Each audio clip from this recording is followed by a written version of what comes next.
करवा चौथ व्रत की कथा। महिलाओं के अखंड सौभाग्य का प्रतीक करवा चौथ व्रत की कथा कुछ इस प्रकार है। एक साहूकार के 7 लड़के और एक लड़की थी। एक बार कार्तिक मास की कृष्ण पक्ष की चतुर्थी तिथि को सेठानी सहित उसकी 7 बहुएं और उसकी बेटी ने भी करवा चौथ का व्रत रखा। रात्रि के समय जब साहूकार के सभी लड़के भोजन करने बैठे तो उन्होंने अपनी बहन से भी भोजन करने को कहा। इस पर बहन ने कहा, भाई अभी चांद नहीं निकला है, चांद के निकलने पर ही मैं अर्घ देकर ही भोजन करूंगी। साहूकार के बेटे अपनी बहन से बहुत ही प्रेम करते थे। उन्हें अपनी बहन का भूख से व्याकुल चेहरा देखकर बेहद दुख हुआ। साहूकार के बेटे नगर के बाहर चले गए और वहां पर एक पेड़ पर चढ़कर अग्नि जला दी।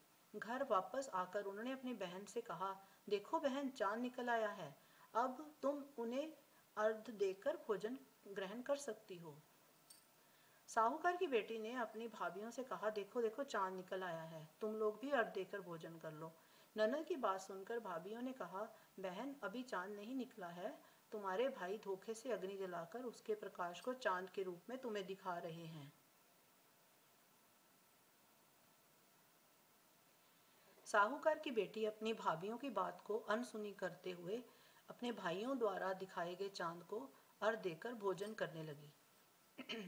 इस प्रकार करवा चौथ का व्रत भंग करने के बाद विघ्नहर्ता भगवान श्री गणेश साहूकार की लड़की पर अप्रसन्न हुए। गणेश जी की अप्रसन्नता के कारण उस लड़की का पति बीमार हो गया और घर में बचा हुआ सारा धन उसकी बीमारी में ही लग गया।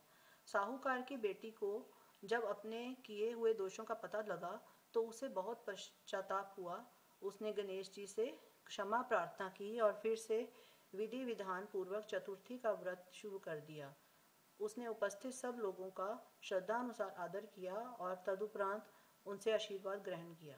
इस प्रकार उस लड़की के श्रद्धा भक्ति को देखकर एक दंत भगवान गणेश जी उस पर प्रसन्न हो गए और उसके पति को उन्होंने जीवन दान दे दिया। उसे सभी प्रकार के रोगों से मुक्त करके घर में धन संपत्ति और वैभव से युक्त कर दिया।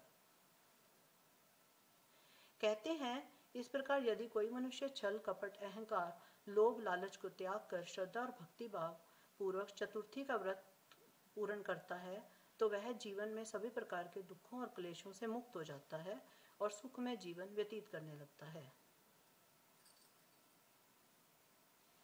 यह थी करवा चौथ व्रत की कथा। धन्यवाद।